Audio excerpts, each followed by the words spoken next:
Hello and welcome to the WIHS Journal, Public Affairs from 104.9. I'm Paul Kretschmann.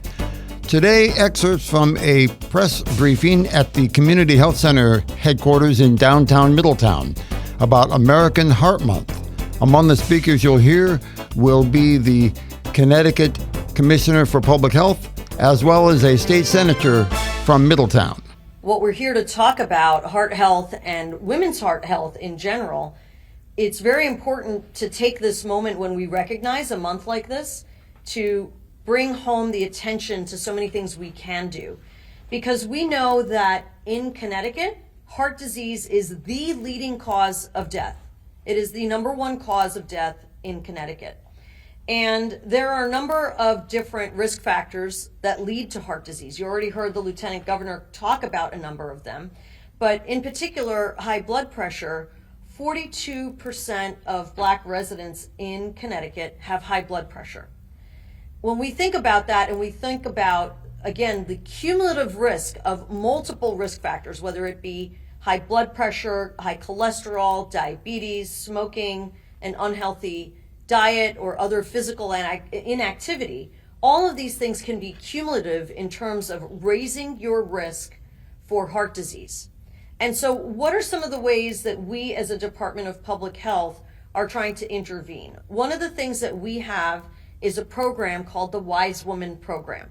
And the WIHS Woman Program is a CDC comprehensive services funded program where we try to address issues of nutrition, lifestyle, facilitate referrals, education, even provide access to health coaching, to a mental health specialist, to medication therapy management, a pharmacist, even providing opportunities for memberships, for example, to a gym, to yoga or Zumba classes, to a community garden, various different things that can help intervene on bringing down that blood pressure, bringing down the risk factors that I talked about, inactivity and other things that can all ultimately, cumulatively lead to heart disease. So the WIHS Woman Program has 13 different mobile community health workers throughout our state, and one community health worker is housed at Mid-State Medical Center. And this program specifically covers the cost and services for many people who are living in Middletown. And specifically throughout our state, we have 1,200 low-income, uninsured or underinsured participants through the WIHS Woman Program every year. And so part of that program, again, through CDC funding, federal funding, enables us to provide this array of services to some of our residents that are most at risk to try to prevent those outcomes for many of the women in our state. One of the other things I think a lot of people don't know is that high blood pressure can, in fact, lead to Alzheimer's disease. So high blood pressure is a risk factor for Alzheimer's disease as well. So over the course of a lifespan, there's so many things that you can do to try to prevent the things that are going to ultimately impact your adult lifespan and then going into even our older years. So what are the things that we can do and take charge of our lives and do right now in the month of February? We can start moving more, sitting less, maybe standing up at a standing desk. That's simple things that we can do during the course of a day. Try to maintain a healthy weight. Try to manage your blood sugar and try to keep in mind what you're eating and maintaining a healthy diet. Try to prevent and manage high blood pressure. Stay connected to your loved ones. That emotional connection that you have actually helps improve our mental health, which also improves our blood pressure in the end. Making sure you take into account good sleep habits and trying to reduce stress and maintain sleep as part of your routine habits. So thank you again for the opportunity to think and talk about all of these public health interventions that we can do to maintain our heart health now, this month, and forever going into the year. Thank you. Thank you. And Commissioner, I'm glad you mentioned social connection because Thank you so much, Lieutenant Governor, and thank you for your leadership, bringing us together today, but also just being a tireless advocate for community health, for public health here in the state of Connecticut. I'm also very grateful to our host, Community Health Center. CHC Inc. was a vital part, as you mentioned, Lieutenant Governor, in our COVID response efforts, both on testing, but also on vaccination. And if we didn't appreciate your role in public health before, we do now.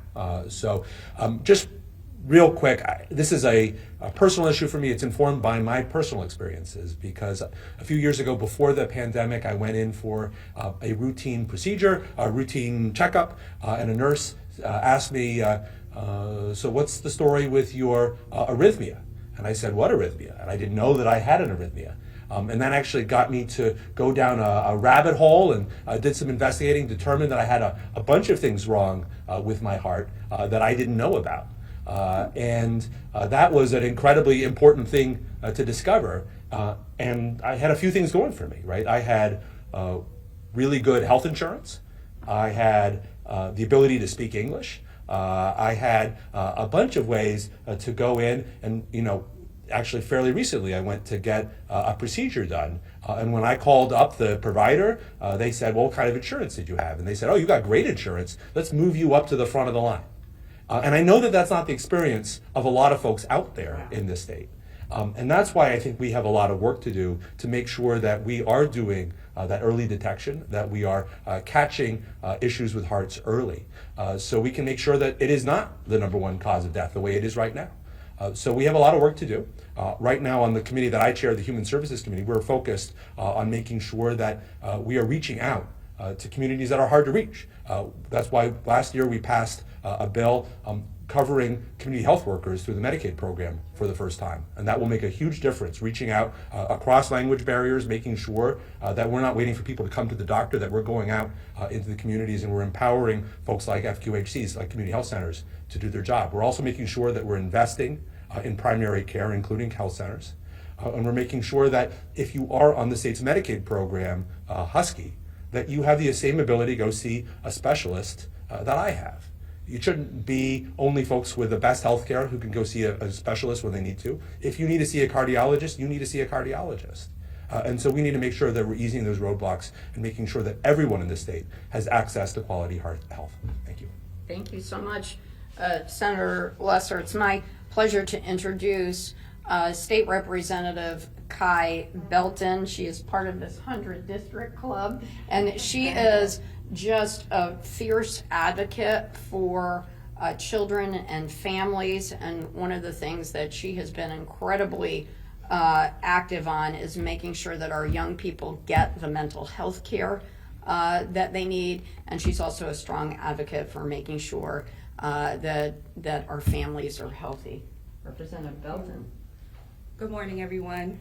It's really good to be here with all of you, all of these fearless leaders, and to be here at Community Health Center where we do so much for our community. Healthcare is a right and not a privilege, and I feel like the Middletown community feels that every single day. We all know that cardiovascular disease is the number one killer of women, right? Causing 1 in 3 deaths a year. But we also know that Black women are at greater risk for heart disease than women in other racial groups. And these aren't just numbers, right? These are people. These are our mothers. These are our daughters. These are our nieces and our aunties, our neighbors and our friends. And this is also my grandmother who died at 54 from a heart attack. And we never even saw it coming. She was the rock of our family. And that is the story of so many people in our community. So I had a conversation recently with a constituent who had a heart attack a few years ago, and now she is an advocate trying to bring awareness to prevention and living a healthier lifestyle.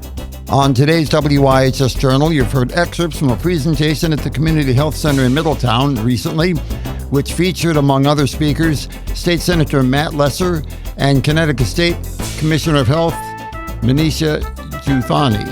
For further information, call us at 860-346-1049, 860-346-1049. Opinions expressed are those of the participants, not necessarily those of the staff or management of the station. I'm Paul Kretschmer on the WIHS Journal, Public Affairs from 104.9 WIHS.